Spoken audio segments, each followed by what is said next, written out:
What's going on, guys? Alright, so this is a video that I'm going to, I guess, title A Guide for Would-Be Vi Mains. Now, the reason I'm making this video is because I've been part of the Vi Mains community for about a year and a half at this point. In that year and a half, I've seen a ton of people ask questions, which is great, but I've only heard a very small handful of questions asked over and over and over. Which begs the question to be asked, is the information really that hard to find? Which I know the answer to that question is no. All you gotta do is go to youtube.com and then, type in something like Vi Guide or some shit like that, and you'll get like a plethora of responses. But apparently sometimes that's too difficult to do, or you want the opinion of somebody that plays the champion a lot, or people that have a ton of experience with that champion, rather than just some random person that's played a few games of her and says, this is what I do. So I've got a list of things that are asked quite frequently, and I guess I'm gonna kind of go over step by step what's going on, how I would suggest different things.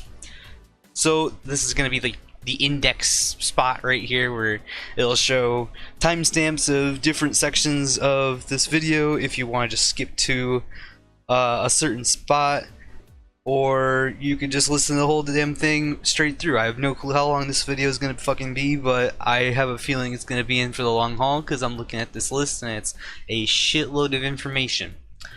So, without further ado, here's the quick and easy part. Here's the part if you're a brand new Vi player, you want to know some runes, masteries, you want to know a build, you want to know something, plain out, plain simple. Alright, here's what you do. Google.com. Alright, fuck that.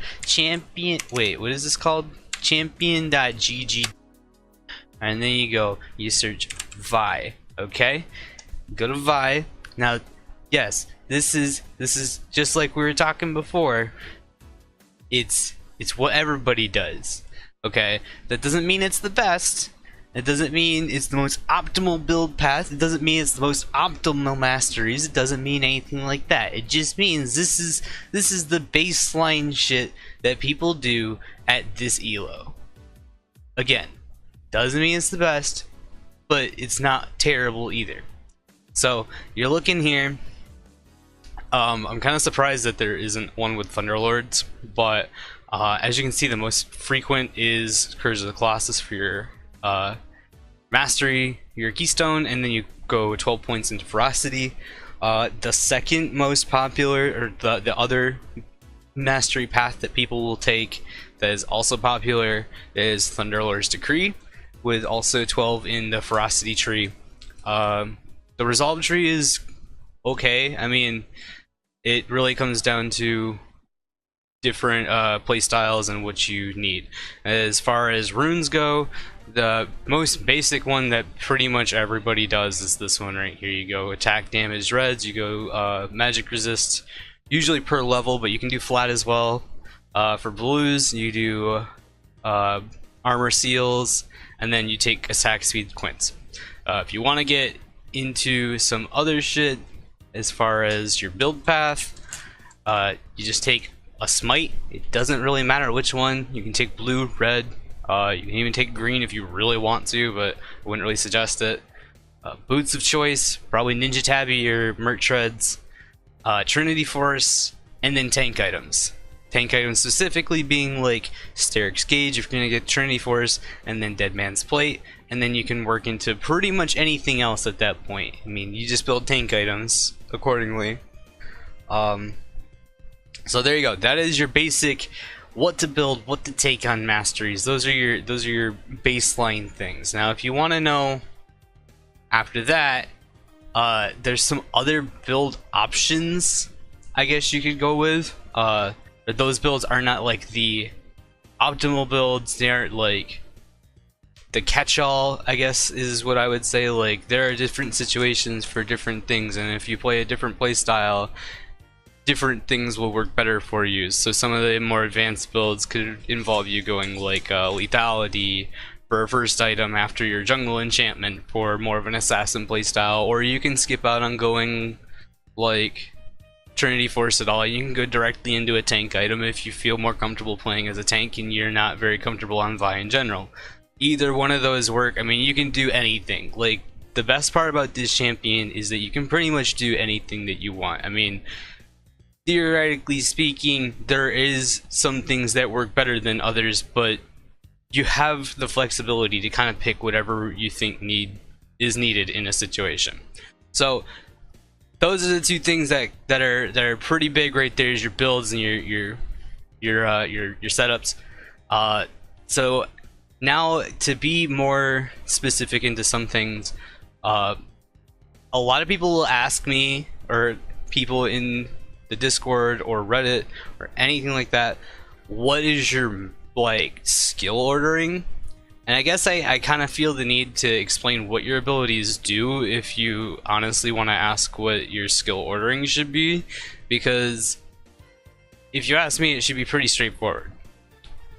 So for your first skill that you're going to level, you actually do have a choice. It's either W or E. Your W does a percentage of max health to anything that you apply it to after you hit it 3 times. And this includes if you hit it with your Q, or of course your E is an auto attack reset, so it applies it as well. So basically anytime you damage it, you apply a stack of your W. And once you proc your W, you do a percentage of the max health, you reduce the armor, and you get an attack speed boost. So when you're going to go into the jungle, you're going to probably be doing red or blue, which is a single target camp. So something like this is fantastic for you because you don't need AoE, you just need more attack speed, you need to shred the armor, and you can just do percent health on it. Even though most jungle camps have the reduced percent health damage thing, whatever, but it still is more useful for that than to get your 1 shield proc off of your E and then an auto attack reset twice.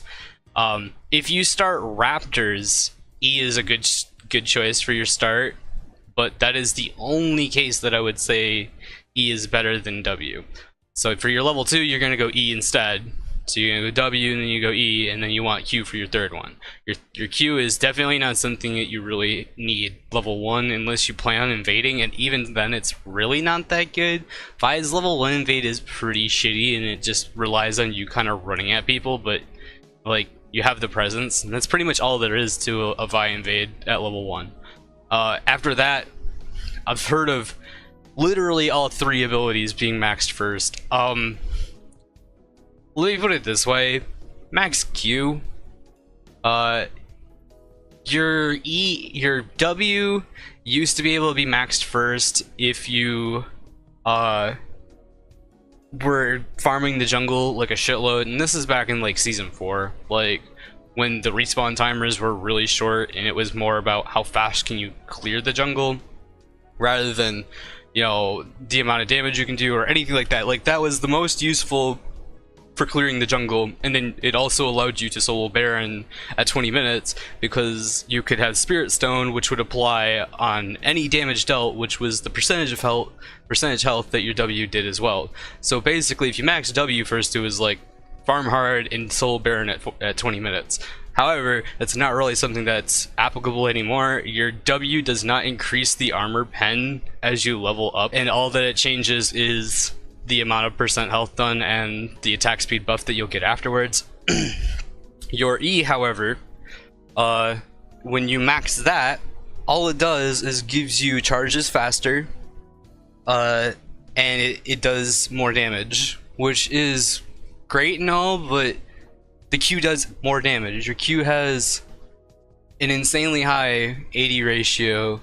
It is your gap closer. It is your one utility ability aside from your ulti, and pretty much there's no reason why you wouldn't want to max this first. Even people that say that they cannot land their Q very often, this gives you another chance sooner to land your Q.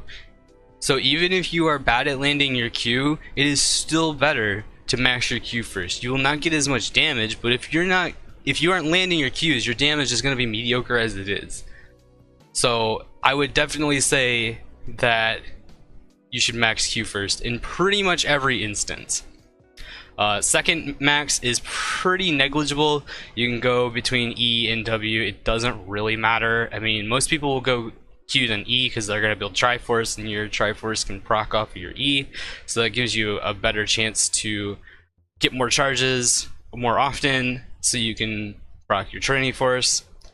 Aside from that, it's pretty irrelevant because your E can be applied to turrets. However, W is better for dueling. It's pretty much your rule of thumb that you need to know, but again, that one's up to choice. And then of course, level your R whenever. So that's the lowdown on your abilities. And R is simple. Click R on people and you go flying towards them, and hopefully you kill them. It's pretty difficult skill to use. However, I will say, with your ultimate, it is worth noting, because one question that was asked quite often was, people felt that they were experiencing a bug when they were CC'd during their ult. It is worth noting that while you are charging to your opponent, not after you knock them up, but while you are charging to them, you are invulnerable to CC. However, if you get hit by something that's like a snare, or think like Morgana Q, you get hit by a Morgana Q while you're charging to them, you're going to be snared when you land. You won't get stopped, but by the time you land, you're going to be CC'd. However, if you knock the person up, that is when you lose your CC immunity. So you can actually be like knocked back out of your ultimate basically. The damage will still apply, but you will be knocked away from your target. That is pretty much the one thing that I will say as far as that quote-unquote glitch. Aside from that, it's also worth noting, if you don't know this, your ultimate will follow people indefinitely. Like, you want to use your ultimate when you think somebody is about to use a gap closer, basically to try to catch them. You can end up flying halfway across the map basically if you time your ultimate right and you're against somebody that's like Lucian or like Ezreal or whatever, or if like the person grabs a Thrush Lantern at that same time. Like, there's so many instances where using your ult at the right time will get you exactly where you need, and it gives you that chasing potential.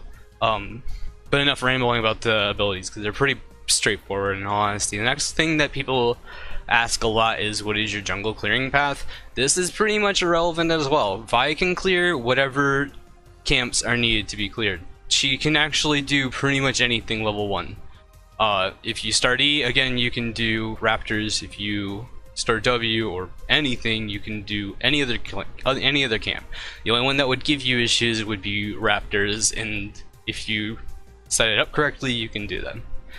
So basically, it's whatever the situation requires you to start, you can start it. Most situations you want to start bot side, and then after that you go to a mini camp, aka wolves usually, and then you will go to your third buff, or not third buff, your third camp, aka your second buff.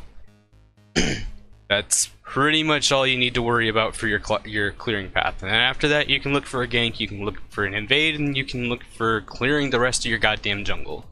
Very simple. Okay, so next up we're gonna go over rune variations. This is pretty simple stuff. You can, instead of bringing like MR blues, you can bring CDR blues. In that case, you will be taking, what is it, like 6 flat and 3 scaling or something, whatever it ends up being, for 10%. And in this case, when you're gonna consider doing something like that is when you're against basically no AP whatsoever. You can kind of get away with getting that extra CDR, and of course you need to tell yourself like how to build around that, having that extra 10% CDR already, so you can probably get away with, in that case, going just warrior, trinity, tank items, or a damage item that doesn't give CDR. Good luck finding one. I mean, it's a nice thing if your build path does not involve having much CDR. Say, for instance, you want to go Cinderella for whatever fucking reason. You're missing out on CDR, and you can bring CDR instead in your runes. The other option that other people think about is instead of taking attack speed quints, you'll take attack speed or attack damage quints. They work. Your attack speed quints are there so you can both proc your combo better when you go to a gank, and also so you can clear the jungle better, because it's similar to a lot of junglers where you want to actually have a little bit of attack speed as well, so you can proc whatever passive that jungler usually has that helps them clear. In this case, it would be Vi's W. So, like I said, usually you would just want to take attack speed quints, but if you really feel ballsy and you really want that little extra damage, and you really think you can land that Q auto attack E combo without a little additional attack speed, go right on ahead. So next we're going to go over keystones. Your keystone options, again, we brought up earlier that most people will go Courage of the Colossus or Thunderlords. Some of the other options that work are Fervor of the Battle and also Storm Raider's Surge. You can basically bring any of the masteries in general. Let me look at them real quick. Warlord's Bloodlust functions, I guess, if you really wish. Fervor of the Battle works. Deathfire Touch I would not suggest whatsoever. Storm Raider's Surge works. Thunderlord's Decree is one of your best options. Grasp of the Undying functions if you want that as well. Courage of the Colossus is another fantastic option. And Stormborn Pact also works. So basically the only one that I wouldn't suggest is Deathfire Touch and Windspeaker's Blessing. If you absolutely, hands down, feel like you love something like Grasp of the Undying, take it. I don't fucking care. You're not in my game, so I don't give a shit. But legitimately, like, you can take whichever you really choose if that's your preference. Going back to it, to play around the specific ones that I mentioned earlier, Fervor of the Battle, Storm Raiders, Thunderlords, and Courage of the Colossus, there are different playstyles that those things support. Usually Fervor of the Battle, if you're gonna go for that, you should actually get some very tanky stats.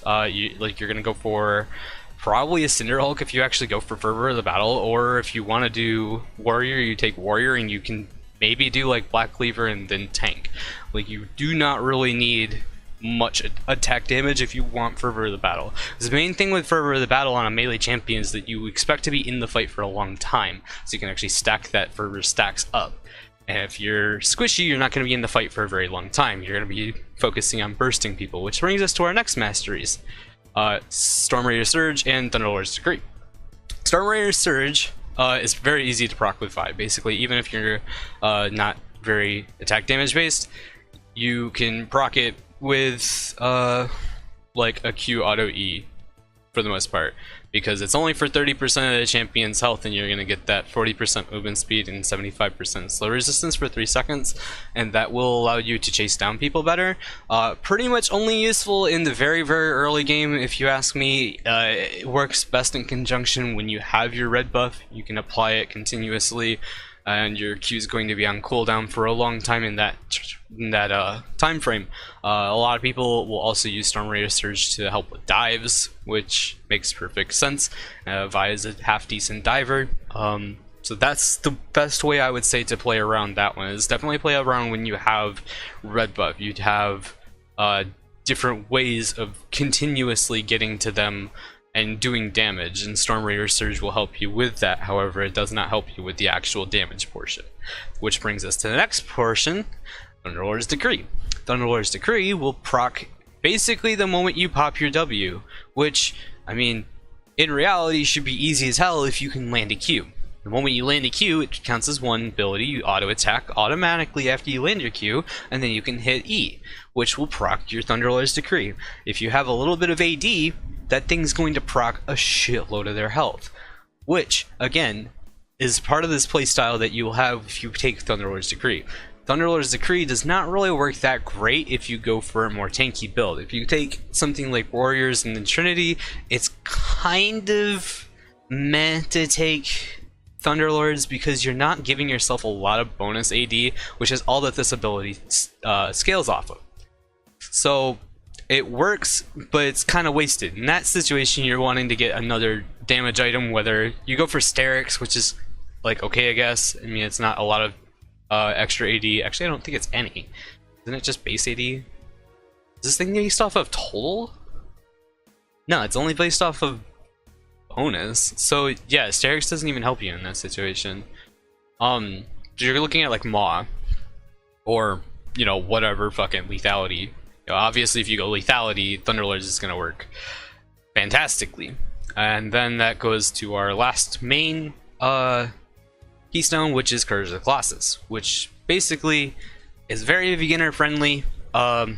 If you fuck up a gank in the early game, it's gonna kind of suck, because if you don't land your Q, you're not proccing your Courage of the Colossus because it goes off of CC. But in the mid game, it's very helpful, and Vi can be very difficult to play in the mid game if you're not careful, which is why Courage of the Colossus is very helpful for people that are kind of new to her, because it procs the moment you hit somebody with your R, which is a point and click. You don't miss that. So you, even if you screw up an R under turret or something like that, you got this massive shield. But again, in the early game, it does not offer much kill pressure. You're kind of just there to soak up damage. That whole tree is definitely there for you to get healthier, I would say. It's much safer for a new player, which I guess is where I would leave it at, because again, Courage of the Colossus is pretty decent for a new player. So that kind of goes over our keystones. Next thing I guess I would talk about is within your mastery trees, you have some different options that you may or may not be considering. And I guess I'm going to kind of go over which ones people kind of argue over or whatever. So in the ferocity tree, you have Fury, which gives you attack speed, and you have sorcery, which is increased ability damage. Do not misread that for increased ability power. This is literally the damage of your abilities, and this includes your W, as in Q auto W or Q auto E is increased. That entire combo, except for that single auto attack, is increased by 2%, as opposed to your bonus stack. Actually, yeah, bonus 4% attack speed is your other option. 4% attack speed is not very much, but it does help some people get the combo off better. So any little attack speed that you get will help you landing that Q auto E combo. Your next options come basically all three in the ferocity tree. Tier 2 are half decent. Fresh blood is probably the best in my opinion, but the other two are also options that you could consider. Feast is okay, but not really necessary on Vi, and exposed weakness is good if you're going to be not going for a very damage build. Next up, you got vampirism and natural talent. Natural talent, of course, gives you bonus AD and ability power per level, and vampirism is lifesteal and spell vamp. The way I do it is I take 1 point in vampirism and the rest in natural talent. You can do whatever you want, really. If you feel like you need more lifesteal in the jungle to survive, you can just go all in vampirism. If you don't feel like you need it at all, natural talent's going to help you with your damage to kill people, so it's pretty negligible as well. Natural talent basically just helps you kill people, and that would be my suggested one to go for if you're going deeper into this tree. Your next one you have is Bounty Hunter, Double-Edged Sword, and then Battle Trance. In the case of going past, or wait, no, what the fuck? Yeah, this is. I'm dumb. Yeah, this is it. So this, in most cases, this is going to be the last tier that you're going to spec into in this tree. So, Bounty Hunter is probably the best option in my opinion, because there's no real trade-off for it. The only thing that sucks is like until you get those kills, you're not going to have that bonus damage. Double-Edged Sword I don't feel is very good because it forces you to take additional damage, which I don't think is really worth it, but other people would prefer that instead. But Bounty Hunter has the potential of giving you 5% increased damage, and if you make it into mid-game, pretty easily have that stacked up, but yeah, you know. Battle Trance is 3% increased damage over 3 seconds, which is okay if you're going for the Fervor build, or if you're just going tanky in general, and you plan on being in a fight for a long time, but this goes back to what we said about Fervor the battle earlier, where you need to be building tanky usually so you can last long enough for that to stack up. After that, pretty much everything should be easy for Ferocity. Cunning is negligible for all of them. Your Savagery is going to help you clear better, whereas Wanderer is okay. I mean, it'll help you with your engages, but it won't help you if you're getting kited. You want Assassin. You want Runic Affinity like 99% of your games. If you go into the Cunning tree, Assassin is okay, but Runic Affinity is fantastic for junglers. You want your red buff and your blue buff as long as you possibly can get. Merciless is better, much better option than Meditation. And next up is Greenfather's Gift versus Dangerous Game. Both are good. Dangerous Game obviously will help you survive after fights, whereas Greenfather's Gift will allow you to do more damage. So it comes down to another one of those cases of which would you prefer. Precision is pretty much always what you're going to be taking. Intelligence is like a good mastery, but it is not what you need on Vi. Like 45% CDR is not really something that's necessary, whereas that little extra lethality is definitely something that you want. And then your resolve tree, this is pretty simple stuff as well.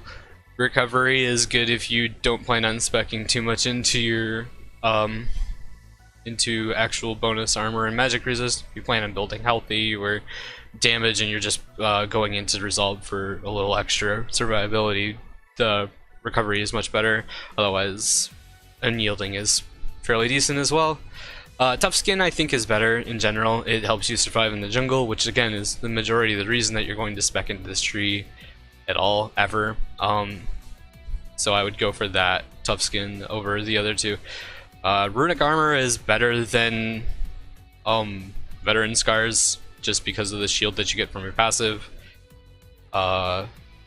Insight is basically always what you want as a jungler as well, because it gives you your summoner cooldown.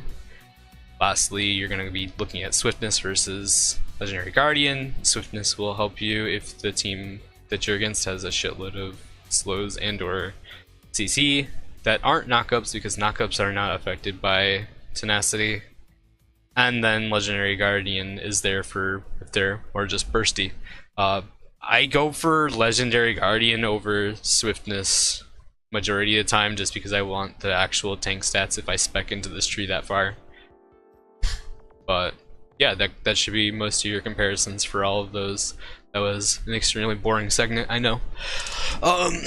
Next, you're going to be looking at discrepant items and their negligible differences. That is what I titled this section.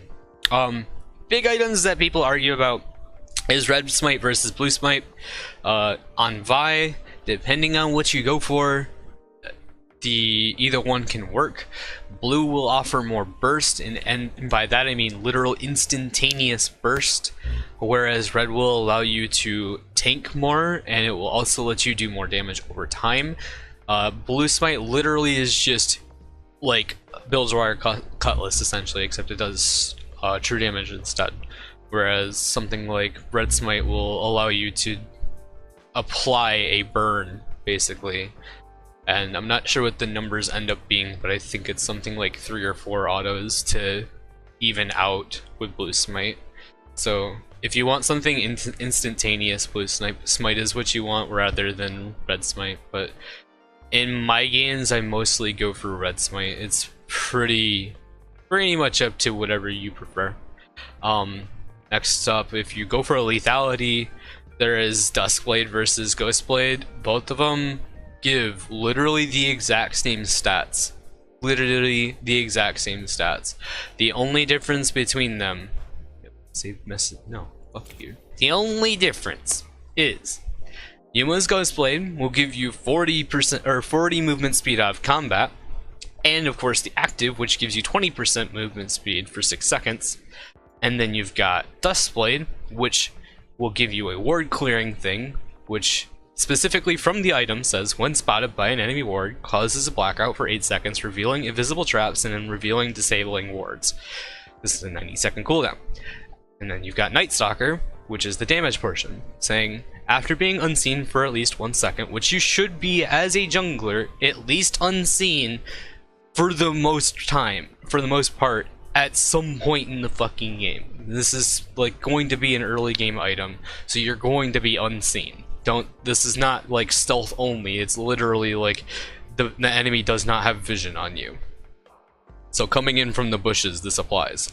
So after being unseen for at least 1 second, your next basic attack against an enemy champion deals 65 to 320 bonus physical damage and slows them by 99% for a quarter of a second.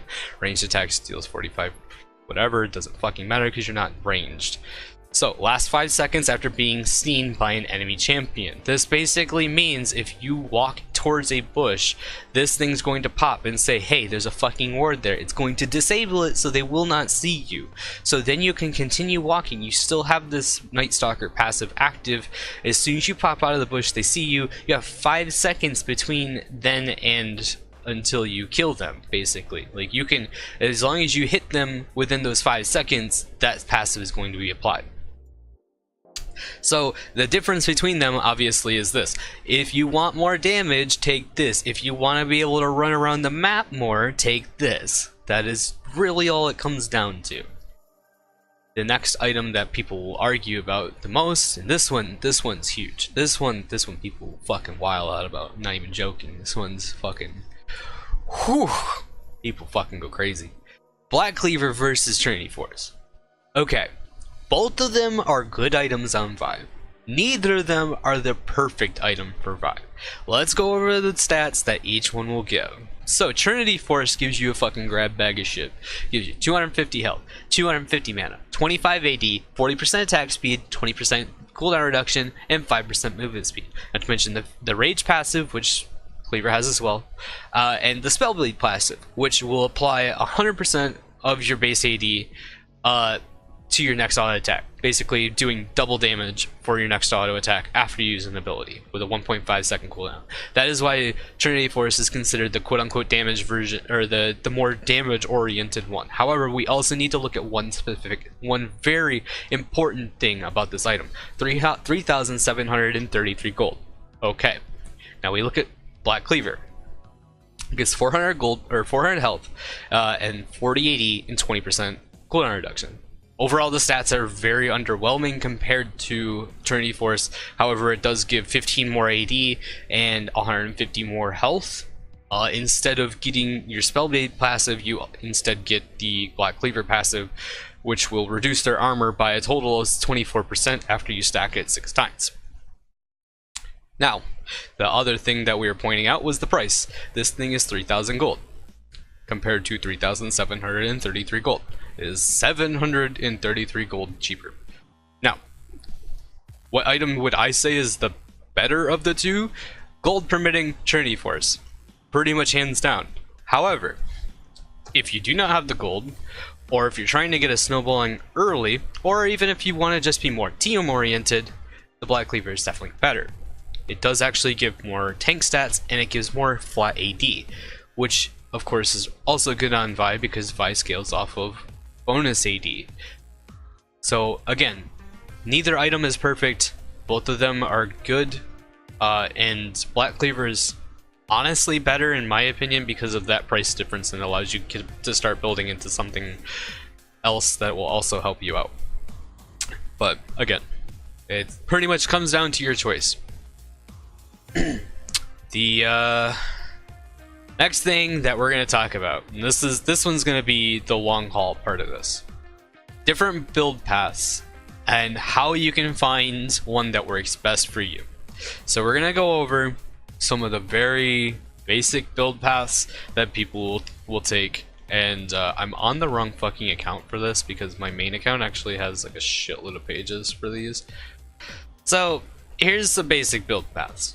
Your generic one that we discussed earlier, which is the one on, the fuck was it, Champion GG, is with Thunderlords or Curse of Colossus. You're gonna go for Warrior, followed by Trinity Force, Sterix, and then Dead Man's Plate, and then you get a situational tank item of your choice. Stone Plate is probably your better option as a tank item on Vi. That's just my opinion because it gives you a shitload of stats and also gives you that bonus health if you use the active. This build totals up to 30% CDR, so that also means if you don't take Stone Plate for your situational tank item, you can go for something with CDR, or you can take 10% CDR in your your runes. As far as this build goes, it's somewhat risky in the early to mid game if you go for Trinity Force, because in that point of the game, you're going to be building towards your Trinity Force, and one of the big issues with Trinity Force is that it has a very large power creep. So if you're used to something that's if you're used to a jungler that's more tanky, that you can survive in fights for a long time, or if you're used to assassins that have pretty easy escapes, like resets or whatever with like Kha'Zix, for instance, it's going to not be the easiest to get used to. You can find yourself queuing in and then being like, oh shit, what do I do now? Fuck, I've made a mistake. And you're gonna get blown up because you're squishy at that point because all you have is Warrior and Trinity. You don't have any defensive stats. However, if you are used to the playstyle, it is not much of an issue whatsoever. In the mid game, I would definitely say keep up and farm and gank effectively, or you'll fall behind during the Trinity build process, again due to its power creep nature.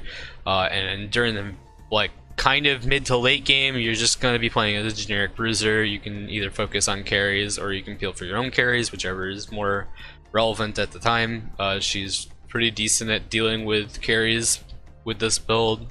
You might get kited out because you'll lack some damage to deal with something that's like, I don't know, a fucking somebody getting shielded by Janna or whatever. You know, you'll find yourself lacking that damage to be able to kill them. However, anybody that's like doesn't have a shitload of peel on them to get rid of you, you'll be able to take care of just fine. Next up is the more assassin-y path, and this one's pioneered by, not really pioneered, but I mean, this one is built most by Super Metroid, the Challenger Vi one trick. You take Thunderlord's Decree, you go Warrior, Ghostblade, Trinity, and go into Sterix and then Stone Plate for your last item usually. This build nets you 40% CDR on its own. One thing that I would definitely say about this build is risky for early to mid game. Like, you thought Trinity was somewhat risky, this is definitely risky, because in this point of the game, if you make a huge mistake, you're gonna be very vulnerable, and if you fall behind in farm while you're building Ghostblade, or again, you can make the choice to swap it out for Duskblade. While you're building your lethality item, you're kind of vulnerable if you fuck up. Which again, it comes down to a matter of playstyle. If you're used to building damage and being able to dish it out, and your understanding of the risk that you're taking in doing so, it works perfectly fine. The way to play around this build is definitely, like I said, like an assassin. What you mainly do is you kind of ambush people. You're gonna like either wait in a bush that you know is unwarded, or flank people if you know that they're wasting their cooldowns. In the late game, that's definitely what you do the most. You'll kind of be flanking and then check to see if like supports are wasting cooldowns, or wait for their hard engage to go in and waste their shit, and you can just jump on the carry and kill them in like half a second. That's the best way to play with this build. Some more alternatives, and this is more just theory casting shit, but all of them work to an extent. This is kind of like a dual / split pusher build. You can take Thunderlord's Decree and then go Warrior, Blade of the Ruin King, Cleaver, and then Maw, and then a situational tank item, which will net you 40% CDR. Of course, like I said, this is a split pushing build. This is something you kind of work with if you know your team fight is shit already and you just kind of want to be a nuisance, and you should be able to 1v1 basically anybody with this build. This build works against tanks, obviously, because it's Blade of Rune King and Cleaver, plus you have your W passive, and then it works pretty decently against anybody that's squishy as well, because you've got a shitload of damage knacked up behind it. The last one that I kind of want to mention is an off-tank build. This one is extremely situational. Like, you're the only tank, you need to build tank. The one thing that I would kind of suggest about this build is it's not very easy to play in the early game, in my opinion, because I'm so used to playing with damage, and this doesn't really offer much of it. And it also doesn't have much burst to it because you aren't going to be taking Thunder Rose Decree. And this build is there for you lasting a long time in fights. So what you're going to be going for is Fervor of the Battle with Cinderhulk, Blade of the Ruined King, Cleaver, Thornmail, and another situational tank item, which nets you 20% CDR. You can swap out Blade of the Ruined King or Cleaver. They're kind of my go-to items because they're cheaper than, you know, trying to stack 2 normal AD items. Definitely, if you have to drop one, Blade of the Ruined King would be the best option, and you just run Cinderhulk and Cleaver. Thornmail is definitely worth picking up, especially right now, because of its stats are flat out better than most tank items, and then on top of that, a Grievous Wounds passive and passive that hurts people that attack you. It's pretty much just the best all-around item for armor, so definitely worth picking that up. And then on top of that, like, whatever tank item that you may need. This is pretty much, like I said, you just stick around in fights and you just survive, but you do a shitload of damage because you're stacking up your Fervor stacks, and Fervor actually gives you a pretty decent amount of AD to work with as it starts stacking up. So this build definitely shines a lot better in the like mid to late game than the generic builds.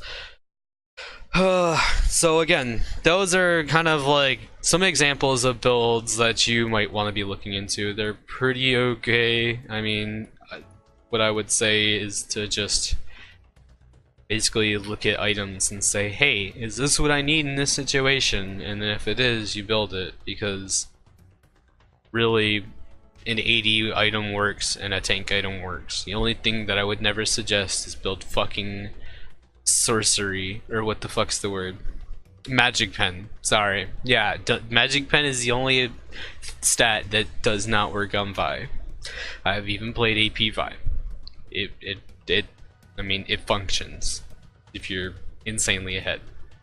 So, we're not gonna get into my favorite part of the video, which is something that people have been asking me to cover, because in my time of being in Vi mains, I have seen these questions all over the place, literally like every other week.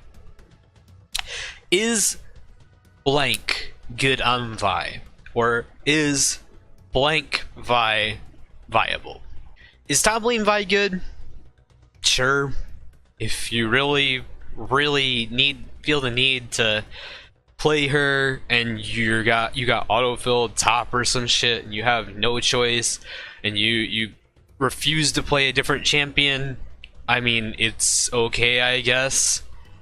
If I had to take a pick, if I had to play lane, I would play mid, because Vi is a better assassin and has a better kit to deal with squishy champions rather than dealing with fighters and or bruisers and or tanks.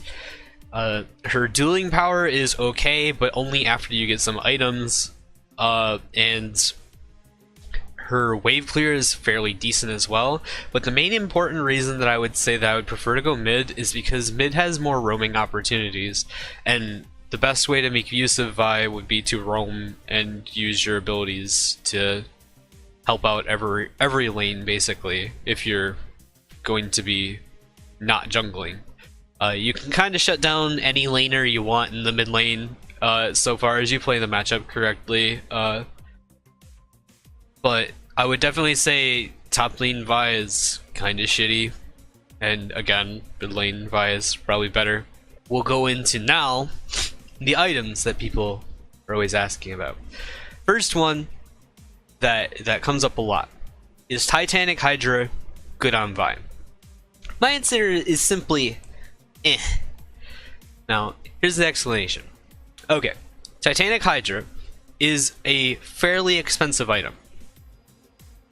So, simply like I said, is Titanic Hydra good? It's not bad, but it's also not very great.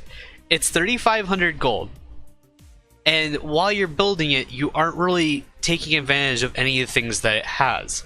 Your Jarm's Fist is the only thing that I would really say is decent that you could take advantage of, aside from the Ruby Crystal, sure, whatever. But the biggest issue is the Tiamat. Tiamat is something that's really not that good on Vi whatsoever, because her entire kit revolves around auto-attacking to apply your W stacks. And when you use Tiamat, it doesn't apply your W. So basically you're just wasting an auto-attack by using Tiamat usually. And so that entire time that you have Tiamat rather than any other given item until you finish Titanic Hydra, you're kind of got this wasted item in your inventory, this 1,200 gold item that gives you 20 AD. I mean, it's very, very not optimal for what Vi needs. And on top of that, she doesn't need the cleave passive to clear the jungle whatsoever. Between her Q and her E, she clears pretty much anything in the jungle fairly easily. So that's my biggest issue with Titanic Hydra. It's an okay item, however the time while you're building the item is pretty painful because it's just the items themselves aren't that great. The biggest point that is really good about Titanic Hydra obviously is your defensive stats, and then its stats itself are good, and on top of that you can use the active on it to basically reset your auto attack, which is ironically the one thing that we didn't like about having Tiamat. However, you can actually reset your auto attack and apply your W stack with the Titanic Hydra active. So again, it's an okay item, but it's way too expensive to really want to throw it in your build path a lot of the times. As a last item, it's okay, but I wouldn't really suggest it being a core item whatsoever. Going on to your next item, that's very well, it's not really that popular of a question, but Death Stance is another option. Death Stance stats are 80 AD and 10% cooldown reduction, and then the passives are the more important parts that give you 30%, or what the fuck is it? Dealing physical damage heals for 15% of the damage dealt. This is 33% effective for area of effect damage, and then you also have 30% damage reduction. Well, it's 30% damage taken as a bleed, which is you still take 100% of the damage. However, that 30% damage is taken slower, which is pretty okay for Vi. So I guess I'll say this: is Death Stance good? Yeah. Is it bad? Kind of. For Vi specifically, it's another instance kind of like Titanic Hydra. It's a very expensive item, and you don't really make use of everything that it has, and especially the items that you have to build it off of aren't really that great for Vi. The only one that's good is Caulfield's Hammer. Lifesteal is kind of mediocre on Vi, and of course Pickaxe is pain in the ass as well.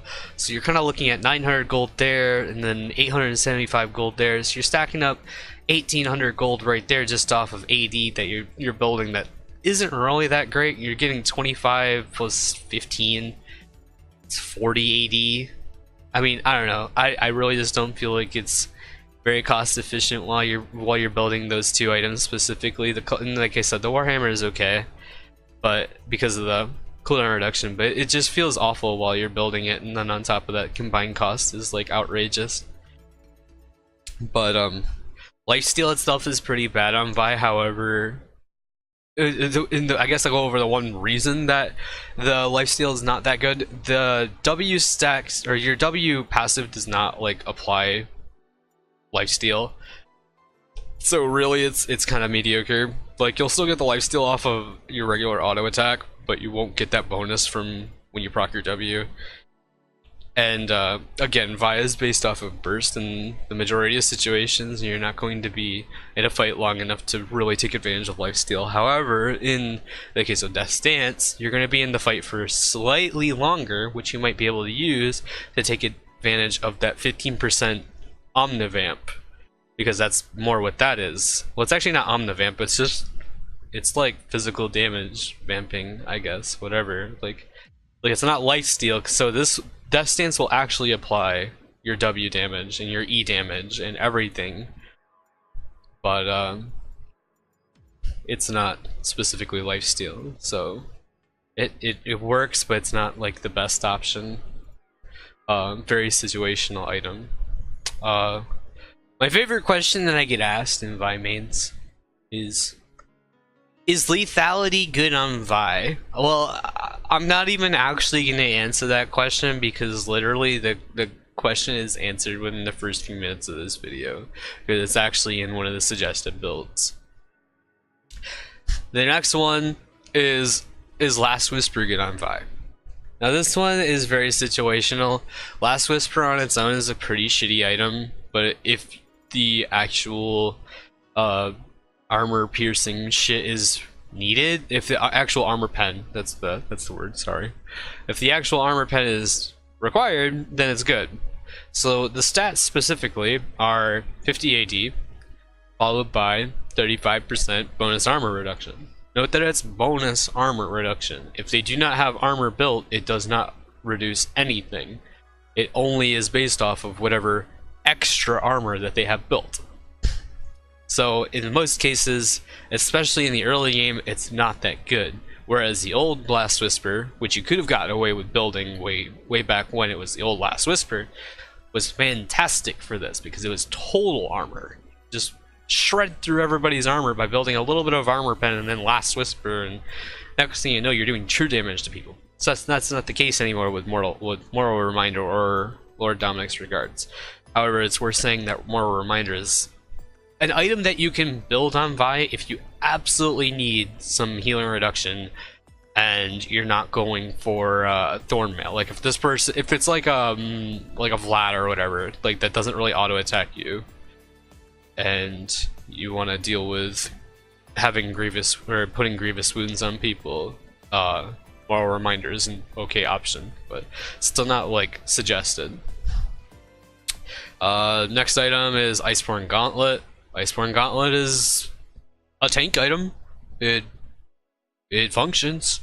It's not bad. I mean, it's obviously, it shuts you out of buying Triforce, but if you absolutely need armor and you would like your stream pack, which is understandable, and it gives a shitload of mana as well, Iceborne Gauntlet is a fairly decent item. It's also extremely cheap as well, so it's honestly something to look into if you're going to be going for a tanky build. Is Guardian Angel good on Vi? The answer is yes, especially if you're ahead. Guardian Angel is an extremely cheap item. Only thing that sucks about it is the fact that you have to build a BF sword, but aside from that, the item itself is fantastic. 40, 80, and 30 armor. I mean, like, the actual stats are kind of whatever, but for 2,400 gold, to be able to revive at 50% HP and 30% mana, like 50% HP is actually fantastic in the first place, and it's every 300 seconds, which, if you do the math, is 5 minutes. Again, it's a fairly decent item, actually. Is Bloodraiser Vi good? Now let me stop you right there. You may be thinking, alright, Bloodraiser Vi is fantastic because she has her W passive and she likes auto attacking. Let me stop you, okay? Vi scales incredible with AD. The biggest issue with Bloodraiser is it doesn't give any AD. It's literally just an on-hit passive. Now the biggest issue with on-hit related items is that it requires you to auto-attack, obviously. Vi's kit involves auto-attacking usually very few times, because you're usually going to be going like, again, Q, auto-attack, E, and then probably Alt. So right there, that's your primary combo, and you're only auto-attacking 2 times. So in that combo, you're going to be using 2 abilities that scale heavily off of AD, your E scales heavily off of AD, and you're instead attacking twice, and you would only be applying an on-hit ability, or an on-hit, yeah, whatever. Something that's on-hit twice. And instead you're losing out on that excess damage that you could be getting from AD instead. So again, Blood Razor, no, just please don't. It's not. You may think it's good. You may think it's a fantastic idea. It's not. It's really not. Just save yourself. Build AD instead. And the biggest reason that I would also say that the AD is better, like, because your only argument, of course, is that you have that percent health that Blood Razor offers, and then of course attack speed, which, I mean, you can just bring attack speed in your runes and masteries if you really feel like you need that much bonus attack speed. However, your W, which is your percent health, will scale off of bonus AD, isn't it? It's total AD. Well, it scales off of AD regardless. So for building the bonus AD that you get off of your jungle item, which you get 60 AD off of your jungle item, you're going to get more out of your W as well. And it basically makes up for what you're missing out on from not picking up Blood Razor. So again, please help yourself, don't get it. Last item, I guess, is Frozen Mallet. Is Frozen Mallet a good item on Vi? I'll repeat something that I've said a few times. It's not bad. It's not a fantastic item by any means, but it is definitely an item that has stats that Vi would like. To look into the stats itself, it gives 700 health and it gives 30 AD. And it, of course, has the passive that will slow whoever you basic attack by 40% for 1.5 seconds. And the price total comes to 3,100. Now the price total is okay. Like, it's actually, it's not very cost efficient in general because it's a tank item. However, for the actual stats that it gives, it's okay. The combined cost is kind of heavy-handed. You're gonna be kind of hanging on to these items for a while. But is the item good? Sure. I mean, you aren't getting any flat or regular defenses, you're just getting a shitload of health. But the passive is also fairly decent. So, if you're looking for a random item for a last item, and you don't want to get like Titanic Hydra or like a normal ass tank item, it's an item that you can pick up. Yeah, it's not bad. And it kind of, to close this section off, is X item good? If that item is a tank item, the answer is probably yes. Because tank items work on Vi. Like, there's no question about it. Like, is Thornmail good on it? Is an item that gives me armor and health good on Vi? I wonder. Is Warmog's good on it? Cooldown reduction, health, and even base health regen. I wonder. Is Locket good? Locket is definitely a good item as well because it gives you shield, helps you when you go in there. Like literally any given tank item is good because you're going in, you're going to be soaking up damage. As far as damage goes, like I've said before, if the item gives AD, it will function, but you cannot guarantee that it's the hands down best item. So there's no hands down best items for Vi. Like, it's always going to be situational. So I've rambled on for a long ass fucking time.